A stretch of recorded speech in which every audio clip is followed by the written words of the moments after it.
Mga mamahaling sasakyan ng pamilyang Diskaya hukumpiskahin na. At ito isang congresswoman na nagpapaulan ng pera, viral ngayon sa social media. Ang tindi nito.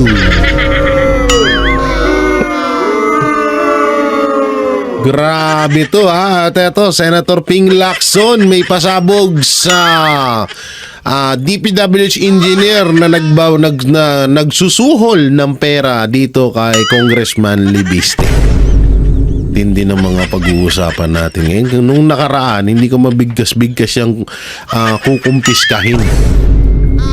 Eto nga talagang iimbestigahan at di umano kukumpiskahin na yung mga luxury car ng Diskaya family. Kamakailan lang nga ho nag-viral sa iba't ibang social media platform etong mapatungkol sa Diskaya. Dahil sa isang interview ho nila kay Julius Babaw na mayroong silang mga mamahaling kotse. But one, but twice. Mali pa yung English ko Hindi lang isa, hindi lang dalawa, at hindi lang 10. Kundi sandamukal na mga luxury car. No?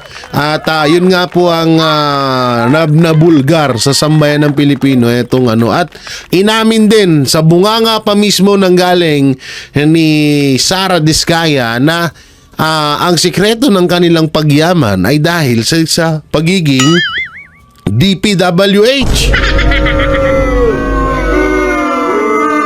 Kaya ngayon kini-question etong tawag dito ng mga netizen etong pamilyang Diskaya na baka etong yaman nila ay eto pa yung mga nakaraan pang mga taon sa mga kontrata nila dito sa mga flood control na to na ngayon ay hinahanap ng taong bayan dahil wala. Yung iba kumuha lang ng pondo pero wala naman talagang nagawang flood control. At yung iba talagang gumawa naman ng flood control kaso sira-sira na ngayon. Oo, at ngayon yung kay Saldico pa rin, no? Asan na nga ba? Patuloy pa rin pong hinahanap etong si Saldico. Asan ka na, Saldico?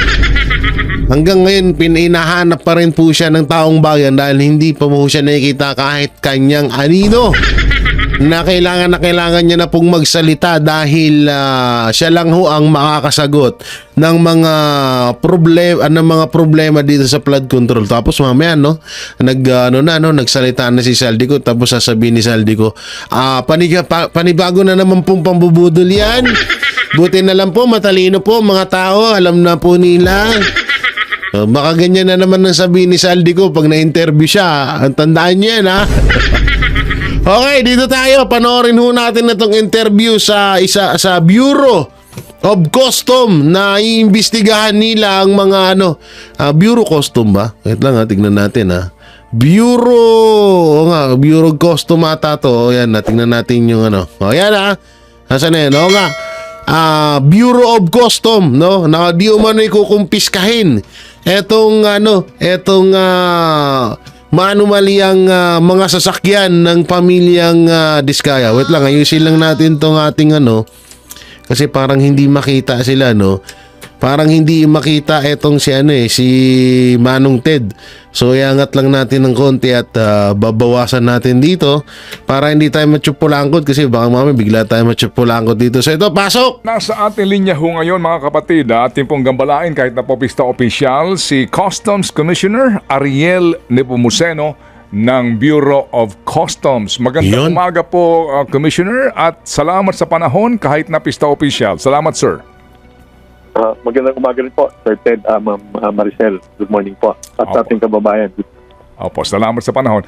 Ito ho muna si Maricel. Go ahead, Maricel. Good morning, Commissioner. Sir, ididiretso ko na dun sa mainit-init na. Hindi pala mainit-init, mainit talaga na balita. Ano po, yung tungkol po dito sa mga Diskaya. Kasi lumabas po yung kanilang mga panayam, etong sina Sara Diskaya, yung pong contractor, na nasa 4 na po pala, 40 yung luxury cars nila na nakapark. Ito po ba anong plano po ng Bureau of Customs? Ganun po, mahaba ho talaga storya ho niyan.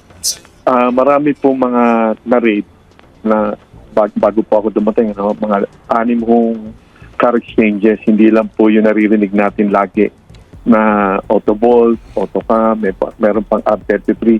Way back 2023 pa ho yan. So ngayon po, ang ginagawa po natin, dahil kakakuha ko pa lang po ng aking legal team last week, nagpapasalamat naman ako dyan, So, naiparelease na po natin yung 30 on doon sa 600 plus po mga sasakyan.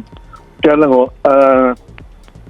tinitignan ko rin siyempre upang hindi po maulit yan, kung bakit nangyari yan, kasi napakatagal po niyan, 2023 po yun, So, bilang balita po doon sa ating mga kababayan, sa tanong niyo po, meron na pong 30 na naparelease po tayo, subalit marami pa po tayong dapat ipahabol. Yung mga locally purchased naman, yung iba nga po, nagpaparepair lang pala dyan na, kumbaga na hostage dyan sa area.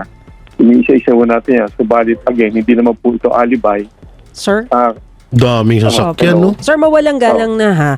Gusto lamang po kasi namin sana mag-zero in doon po sa kaso. Yan, no? Tingnan mo yan. Rolls-Royce. Tama ba? Tama yung bigkas ko?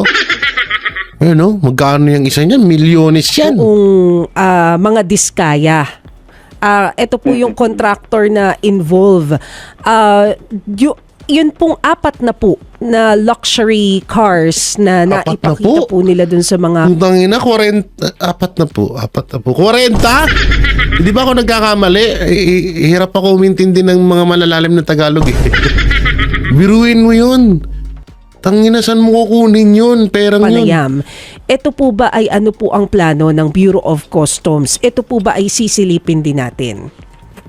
Opo. Ma'am, yung mismo particular ng Diskaya, to be honest, siyempre, sa dami po niya, hindi ko po nakita yung mismong detalye niya. Subalit, titignan ko po yan kagad o bukas pag meron akong pasok kami, along with the other consignees or owners dyan sa area. Himay-himay po natin yan. Again, of course, hindi naman po dapat palabasin lahat for the sake of the pressure na ilabas yan, Yung mga dapat namang merong violation dyan, of course, dapat panagutan po yan. Yan yung artista ban na yan, magkano na agad dyan? Yan yung puti na yan, mahal niyan, guys. Ilang milyon yan. Tanginan, lupit. Saan mo nakuha yung pira? Tsaka, eto lang huwag tayo mag-focus din Kung halimbawa man na involved talaga tong Diskaya family nito sa issue ng flood control, huwag tayong basta-basta mag-focus sa sasakyan lang, kundi sa buong ari-arian nila. Kasi mahirap po yan tawag dito, unang-una, yung sasakyan baka isa lang yan sa mga collection nila, may mas matitindi pa dyan.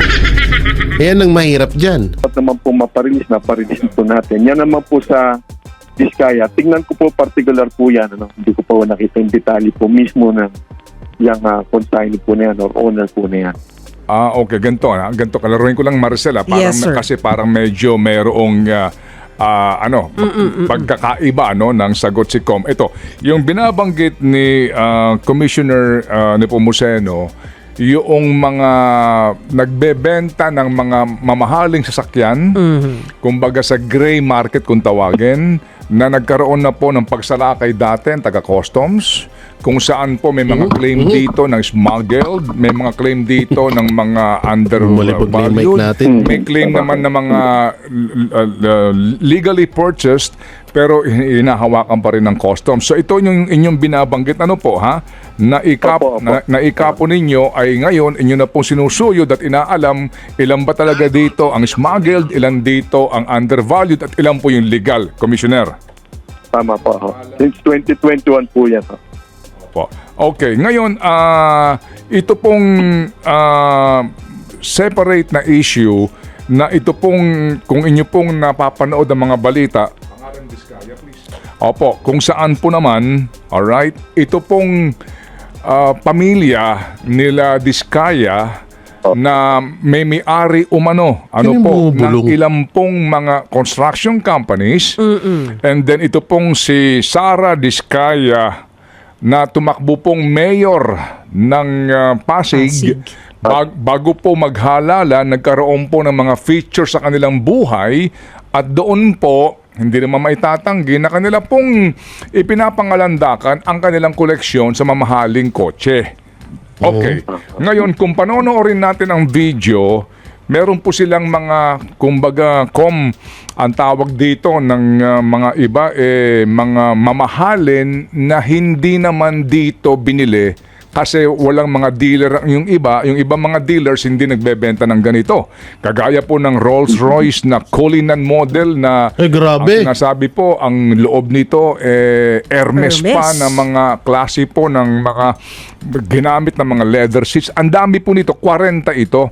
Ang tanong po ng iba is that kung ang customs dati-rati pa madalas mabilis mag-issue ng letter of authority para puntahan yung mga bahay ng sinasabing nag-aari ng mamahaling kotse para alamin kung nagbayad ba yan ng meron ba certificate of payment sa custom yan?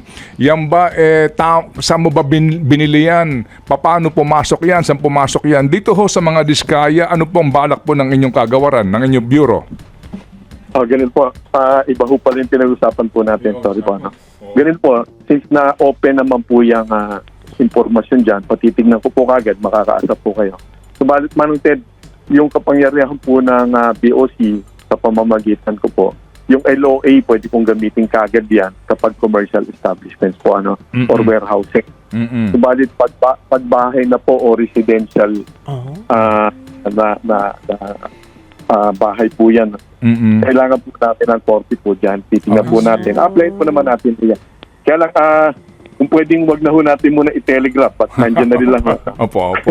Titingnan po kagad. Ngayon ko lang po narinig, sorry po, inaamin ko, nakapokus po ako dun sa ano ho talaga yung 640 vehicles since 2021. Ibang bagay po pala yun. Opo. Yes sir. So kasi itong si Maricel, kanina pa, sabi ko sa kanya, itanong mo na lang kay Commissioner kung talaga interesado ka malaman ito. So sabi nga ni Commissioner, ibang topic yung kanyang binabanggit kanina. Akala niya pareho ito na parang dealer din na sinalakay ng dating mga tauhan ng custom. So sabi ho ninyo, itong isyong ito, kasi nga ito'y mainit at marami nang tatanong, di ba, sa social media na anong balak dito ng customs? Anong balak dito ng gobyerno? Anong balak dito ng BIR? Kasi nga ito, may visuals naman Kitang-kita po yung mamahalin. Pero kaninyo, ang handicap ninyo, kapag po private residence, hindi pa pwedeng katukin ng customs, kinakailangan ng court order. Kailangan po. Tama po yun. Iba po yung treatment po doon. Pero makakaso po kayo. In fact, last week, pinag-usapan namin, pero hindi po yan mismo sa Diskaya. Tinitingnan ko nga po yung sa social media. Clue po yan Hindi lang po sila. If we can work backwards kung saan po yung pinagalingan. So, ibig sabihin, marami pa. Po kayo. Actionan po natin yan. Okay. Sige po. So, bago po ako tumuhay dito po sa agricultural smuggling, na ngayon nga ay nagpapatuloy po yung investigasyon in the Senate. Dito po sa mga sinalakay dati ng customs, kaninyo nag-iimbentaryo po kayo dito? May balita na ho ba kayo nga doon sa meron namang mga legal na nadamay, pero yung nga naiipit at ang iba po ay nagreklamo na po sa inyong tanggapan, Commissioner? Tama po. Actually, 2 weeks ago, nag-meeting po. Manong Ted, bigyan ko lang kay background. Opo. Bukod po dito sa kaso po na to, again, hindi po ito alibi. Gusto ko lang po maunawaan ng ating mga kababayan. Ang minana po nating mga kaso, malalaglag po kayo sa inyong upuan yun, 9,000 cases po. Since 2021 ho ata yan. So isa lang po ito. So pinababantayan ko na po yung, of course, priority po natin. Yung mga high profile cases na tinatawag, kagaya po nito. So kaya lang, hindi naman natin pwedeng pabayaan po yung iba. Along with the resolution of these cases, kailangan po natin bagong team. So, ang magandang balita nga po, meron na po tayong bagong team sa legal services po natin na ayoko naman pagbintangan po yung dati. Ako naman, moving forward, ito po yung aking bagong team na antanggal po natin yan, isa-isain po natin yan. Isa po ito doon. Ito po, 640 vehicles, nagsimula po ito. Ang na-release na sa mga may-ari, bago pa man ako dumating, 250. iba't iba po yung dahilan kung ba't na-release na po yan. Yung iba po ay talaga po nakita, may mga Toyota po dyan na Fortuner, yung mga ganun po. Meron naman po iba as reported, nagbayad po ng mga kaukulang buwis. Pero hindi ko na po muna makikita kung tama ba yung pinagbayaran. Kasi na-release na po yan. Opo. So nung nag-meeting po kami 2 weeks ago, nangako sila sa akin na magpapakita sila ng resulta within 2 weeks. So tama naman po, last week nakapagpa-release po sila ng 31. Again, iba't ibang dahilan po yun. Kung tama po yung pinagbayaran po nun, hindi ko pa makikita sa ngayon po yan. So with the new team, titingnan po natin kung paano po yung mabilis na pagkilos at tama rin naman po, hindi naman po pwedeng mabilis lang, parang nirarush ng walang dahilan. Ano po? Opo. So, Sige po. yun po ang sitwasyon po natin. Ano po ito? Anim na mga kumpanya yung involved dito, starting with R33, Autocam, may AC Gongmiao, Tapcar, ACH at Autovolt po. Simula 2021 po yan. Okay, pero meron po talagang smuggled. Meron po talagang hindi ho nagbayad ng buwis dito ng mga mamahalin po gaya ng sinasabi ng iba na mga meron po talaga. Meron po, kung pagbabasihan po natin yung inisyohan po ng WSD po, meron pong tinatawag na probable cause yun, 293 po yun. Sa ulat po sa atin. Ano? So, meron naman po, kumbaga, mga potential na talagang hindi nagbayad ng tamang buwis. Opo. At ano po ang disposition dyan? Kailan po ito malalantad para po idaan na sa sa subasta o auction yung klaro po na mga Lamborghini, Ferrari, Mga luxury. McLaren na mga talaga namang ipinapangalandakan ng mga may-ari niyan. Tapos nasa mga dito sa mga display nung ibinebenta na sinalaki ng customs at klaro na talagang smuggled. Kailan po matatapos kaya ito, Commissioner? Hindi ko po mapangako sa ngayon po. Basta ang kaya ko pong gawin po talaga. Ang direction ko po ay i-auction po yung pwede na po nating i-auction. Dahil hindi po ako niniwalan dapat po sa akin po yan. Sayang naman po yung pagkikitaan po dyan. Provided, Nanginayang ka pa, sir? Kung kaya tinutularan din ng iba eh. po namin ang tama po yung auction. Ibig sabihin yan, tama yung minimum floor price sang-ayon po sa merkado at sang-ayon din po doon sa meron pong kumbaga magiging interesadong po magbidding. Pero kay Pangulong Duterte, sira yan. Hindi, sa totoo, sira lahat yan. Tingnan mo. Kaya ko lang po i-commit, Manong Ted. Again, pinagbigyan niyo ako nung nakaraan, bigyan niyo po ulit ako ng another at least 30 days mararamdaman po natin yung at least sa aspeto na po ng itong mismo. Opo. Magkakaroon po tayo ng magandang pangyayari na po rito with my new team. Magsisimula na po sila magtrabaho. Again, hindi po alibay ito, napakarami po nating iba't iba pang hukaso. 9,000, pipiliin namin dyan yung mga priority na mapapaigi po yung ating bureau. Para sabay-sabay po nating galawan po yan. Ang dami po nating inaayos, Manong Ted. Opo, 9,000 na kaso. Lahat na po ito ng kaso ng smuggling, pati agricultural smuggling. Tama po. Nationwide po yun. Nationwide po yun. 9,000 cases. Sige. So dito po, bago ho natin puntahan na po itong magiging hearing in the Senate. Sir, yung dalawang Bugatti, kumusta na po? Kasi sinubasta ninyo, pero mukhang walang taker. Nasaan na ngayon si Bugatti, yung dalawa? At saka ano ho ang nangyari sa investigasyon ninyo? Opo. Tama po kayo. Dapat i-auction na as soon as possible. Ang minana ko po dyan, nagkaroon na po ng dalawang failed biddings po yun.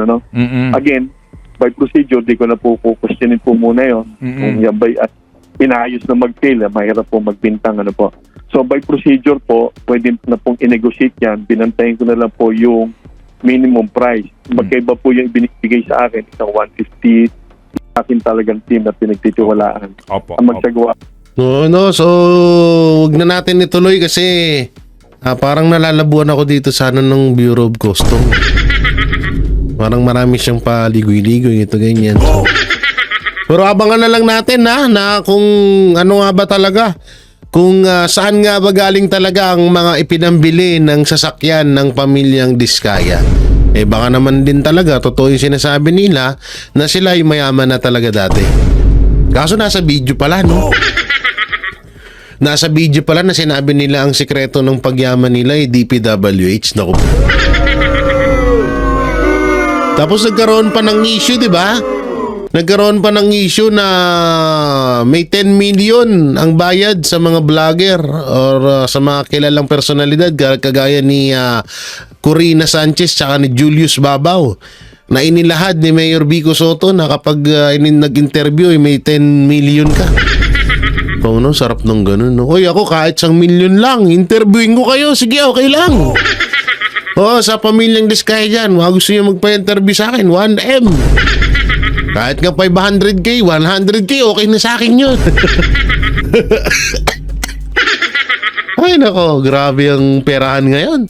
Ang lupit. Samantalang ito, dito tayo sa sinabi ni Senator... dito tayo sa sinabi ni Senator Marcoleta.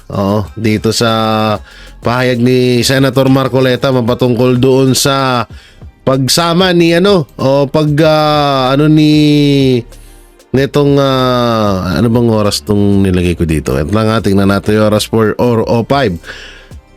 40:05. Basta na yung 40:05 din.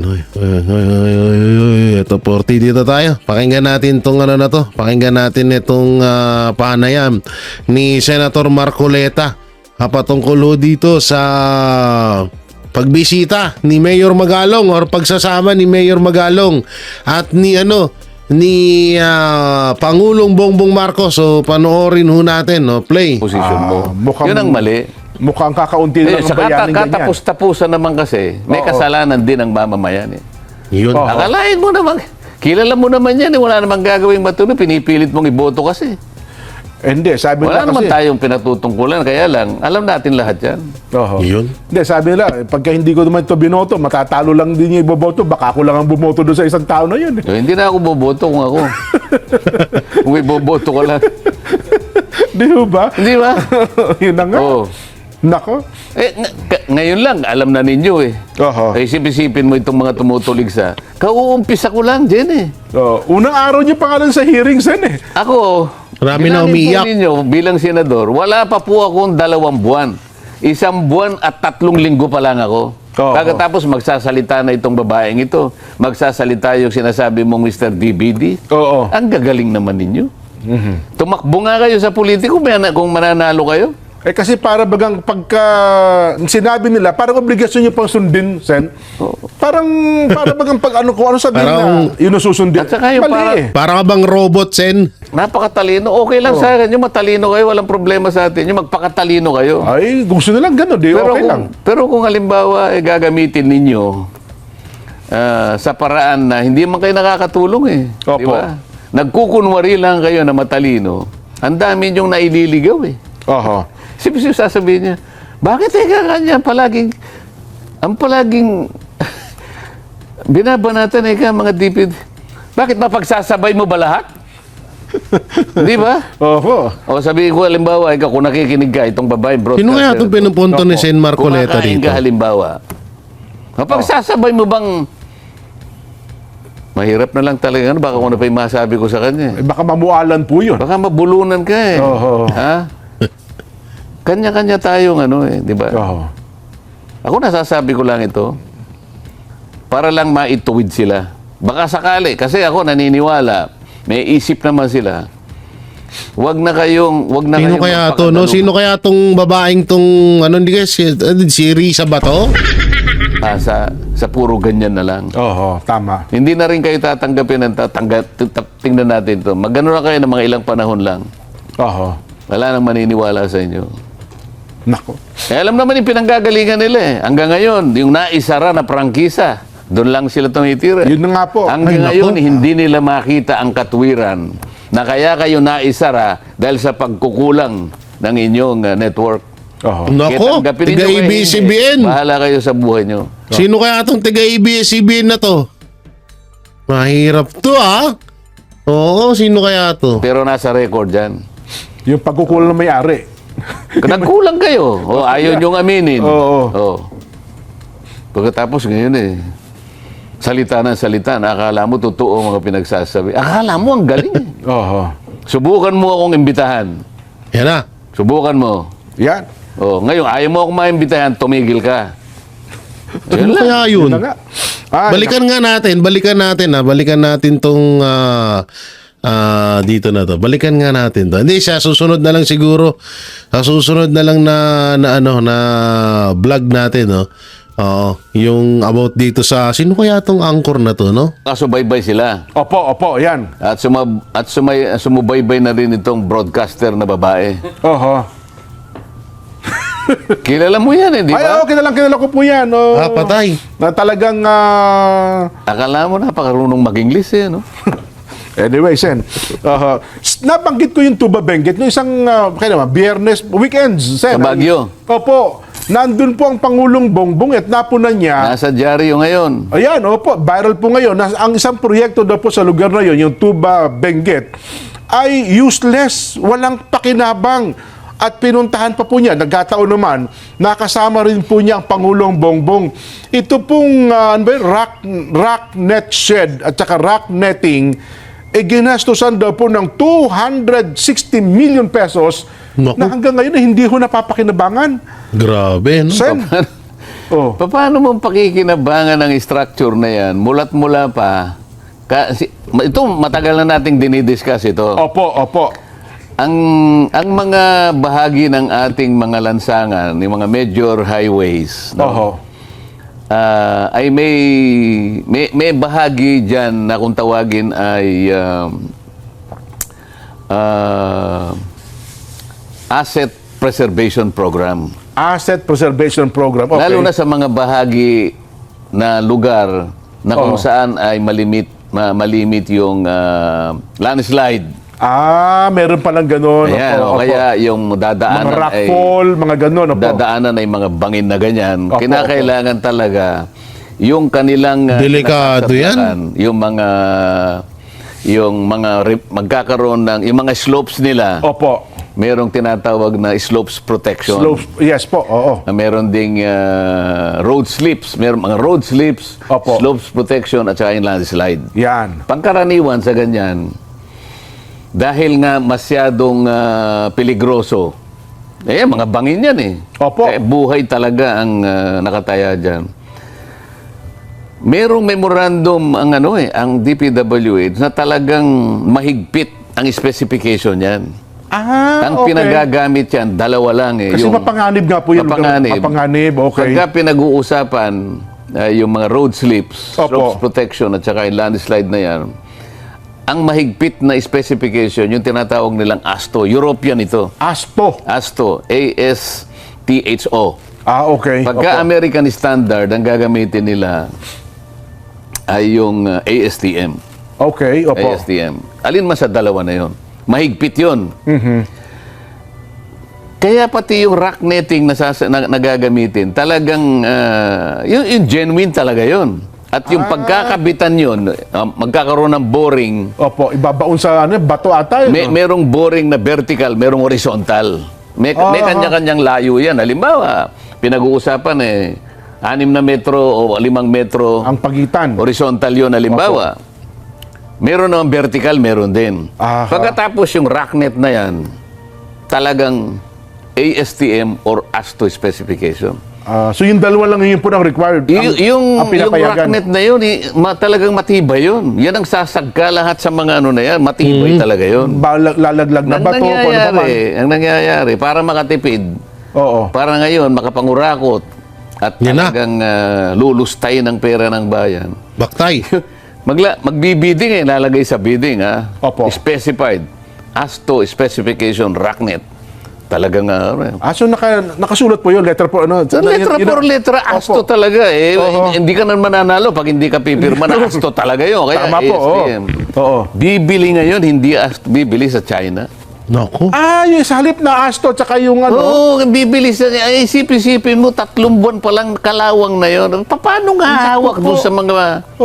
substance. Border sa nga hawakan yan. Oo. Ilang bilyon ang ginagastan yan. Naku. Asset Preservation Program. Oho. Ilang bilyon. Yan? Yearly. Sa GAA palaging meron yan. Para proteksyonan. Para ang gamit ng kalsada natin, matagal.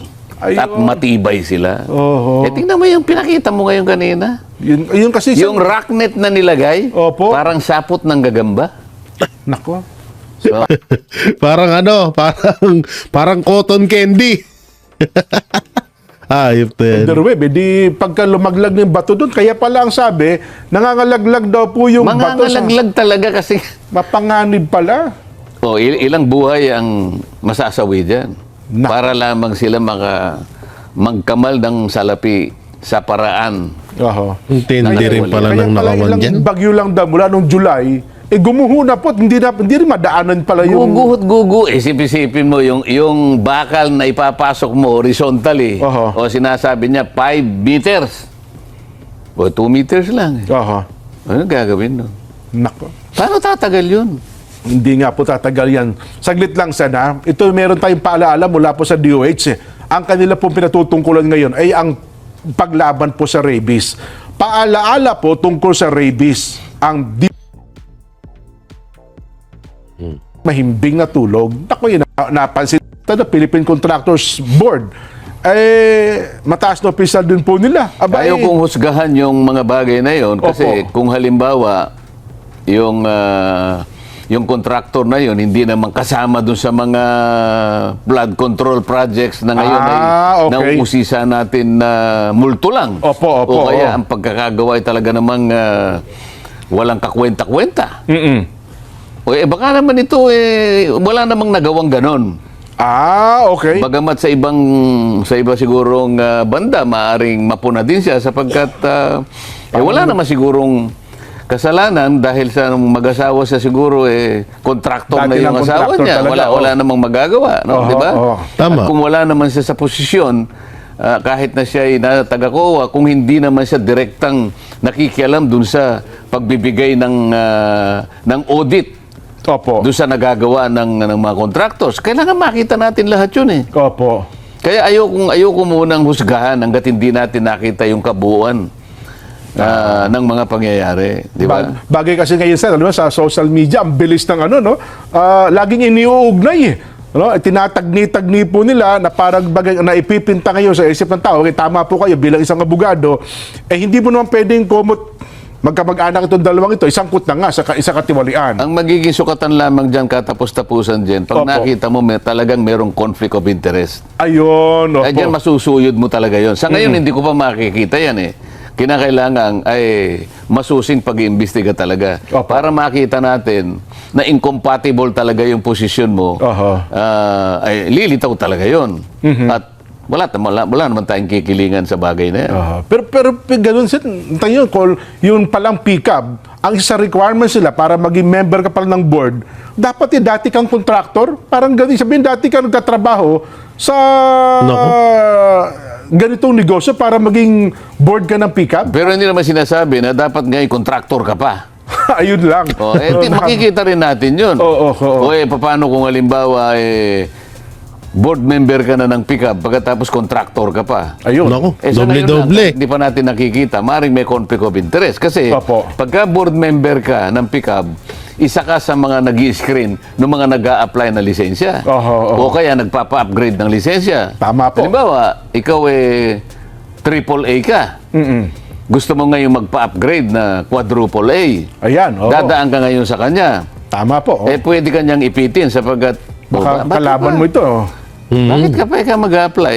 Ako naman may lisensya, kontraktor, gamitin mo na. Baka ganun ang mangyari. Hindi ko sinasabing ganun. Mag-royalty ka na Baka. Di ba? Yun, tama. Depende sa pagtatanong ngayon. Kapag nasagot mo ng mahusay, baka patawarin kita. Pero kapag hindi ka nakasagot, Nako. problema mo yun. Oo. Sinasabi ko lang, ang pwedeng... pwedeng... Kaya binansagan to si Senator Senator Marcoleta na boy version ng isang Miriam Santiago. Oo, itong si Senator Marcoleta. daanan ng pagtatanong. Pero dito, Sen, sa flood control pa lamang, ako bilang nag-oobserba, parang napakalawak na, Sen.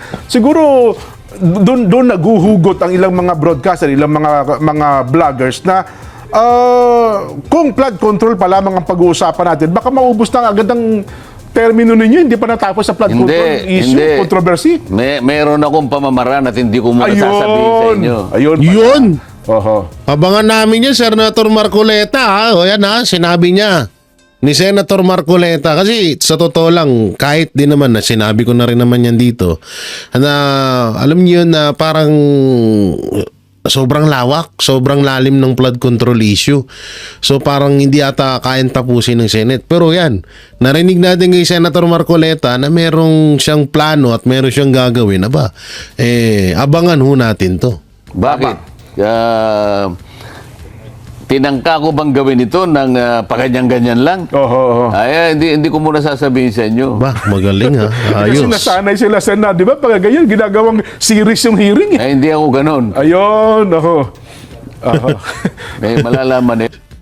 Ginagawang series yung hearing para pang patagal ng exposure, no? Kung paano. Ayan. Kaya lang, pasensya na kayo, hindi ko muna sasabihin sa inyo. Tama po, Sa tama. September 1, malalaman ninyo. Ayan na. Second hearing pa lang yung September. Second hearing, pero kahit malaman ninyo, Opo. lahat ng mga involved dito, wala na kayong magagawa kahit malaman pa nyo. Ayun. Nako. September 1, no? Abangan natin ang second hearing dito sa ano na to, sa flood control issue. Kaya ito, talagang kaabang-awang to.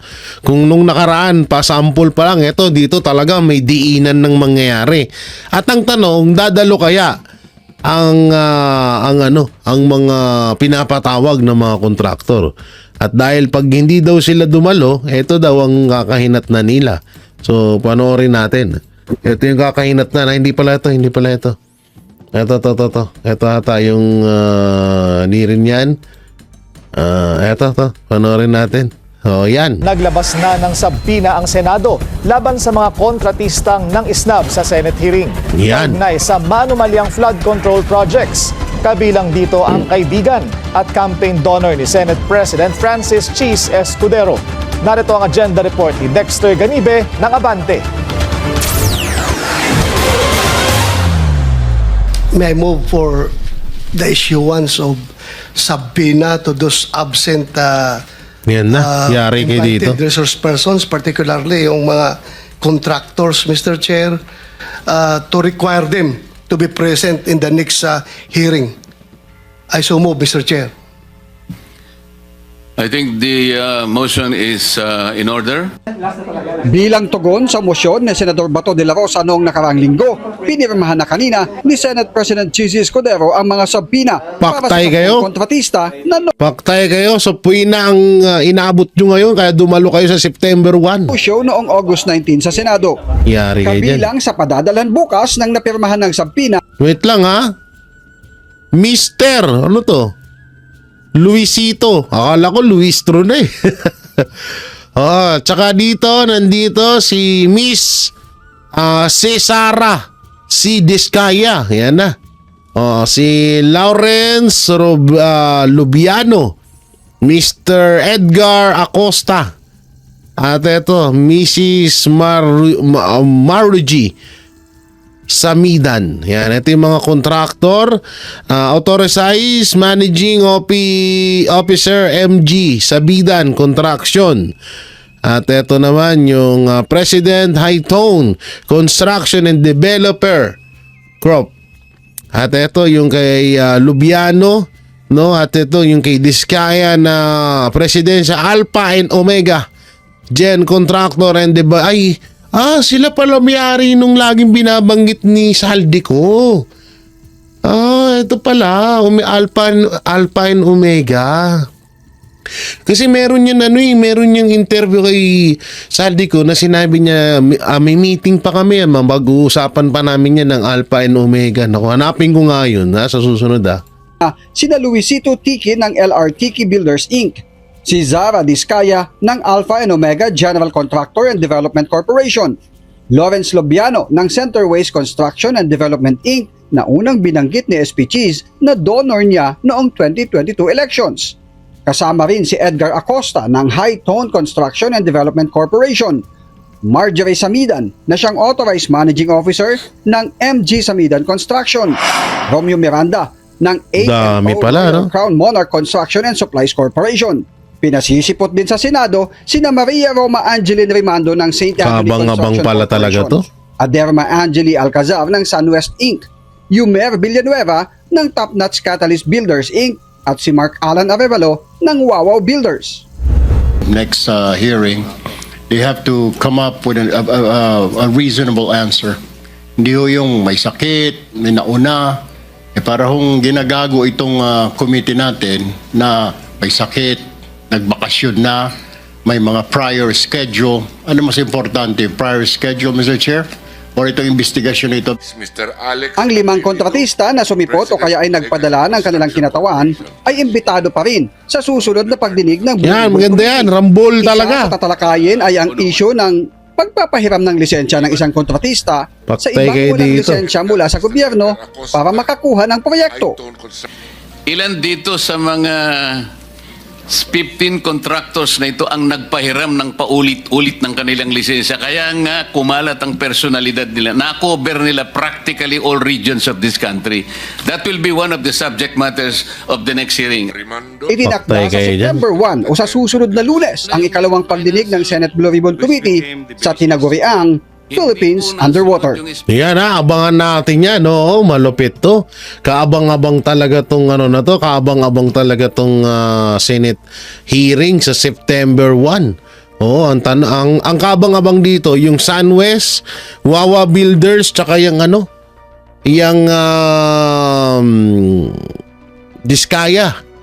Oo, tsaka yung yung tropa daw ni Chis Escudero, yan yung mga inaabangan ngayon ng mga marites na dumalo. So samantalang eto nga, isang kongresista ang nagpaulan ng pera. Video ni Samar Governor Shari Antan, nagsasayaw umuulan ng pera. Sana all talaga, grabe. Viral ngayon ang video ni Samar Governor Shari Tan na nagsasayaw habang may nagpapaulan ng pera. Aba, tanggalin natin muna yung sounds kasi baka grabe limpak-limpak ang pira. Grabe, lupit. Sana all. Governor Tan na nakikipagsayaw habang nagpapaulan ang iba ng 50 at 20 peso bills. Pati si Tan naghagis din ng pera. Kinundena ng Lupit. ilang netizen Sana ang all. viral video. Pero paglilinaw ng opisina ni Tan, hindi ito nangyari sa isang magarbong hapunan. Hindi rin daw ito konektado sa mga programa at proyekto ng pamahalaan. Isa raw ito sa mga pagdiriwang ng fiesta sa Catbalogan City kung saan tinanghal ang kuratsa, isang tradisyonal na sayaw mula sa Samar at Leyte. Parte ng tradisyon ay ang gala o pagpapaulan ng pera na sumisimbolo sa pagiging mapagbigay. Hindi raw ito pagyayabang ng kayamanan. Sa katunayan, dinonate ang mga nakuhang pera sa gala sa mga simbahan sa Catbalogan. Puta na, yan na, ginamit na yung mga simbahan. Oo, so yun naman daw pala, ay dinonate naman, absuelto na yan. Oo, wag na natin pansinin, dinonate naman daw pala sa simbahan, absuelto na daw yan. Oh, grabe, no? Grabe. Mapapawaw ka na lang talaga sa kayamanan ng mga politiko sa ating gobyerno. Hindi kasi sa totoo lang, gaya ng paulit-ulit kong sinabi, kung nung time ni Pangulong Duterte, najeta sila ng 6 na taon, walang korupsyon at tigil ang mga proyekto nila ng mga illegal nung panahon ni Pangulong Duterte. Kaso nung panahon ni Marcos Jr., ayan na, nagsilabasan na. Talagang nilamon nila talaga ng lahat. No? Ubos ang kaban ng pera ng bayan sa mga korap na mga opisyal na gobyerno. Kasi nga, hindi naman sila natatakot sa presidente. Tingnan nyo ngayon, si Presidente Bongbong Marcos na mismo nagsabi na grabe talaga ang korupsyon na nangyayari. Lalong-lalo na sa flood control. Hindi lang trilyon, hindi lang milyon, hindi lang bilyon, kundi trilyon na. So yun mga manateros, ano pong may kukomento nyo po dito sa mga napanood natin? I-comment nyo lang po dyan sa baba. At syempre, pakidamay na rin po yung like and share. Don't forget to like, share, comment, and subscribe sa ating YouTube channel. Pahipindot na lang din po yung bell button para lagi kayo updated sa ating mga video araw-araw. So, abangan na lang ho natin sa September 1 ng susunod na hearing mapatungkol ho dito sa flood control issue. So, yun. Maraming salamat. Ingat po kayo palagi. God bless and peace and bye-bye.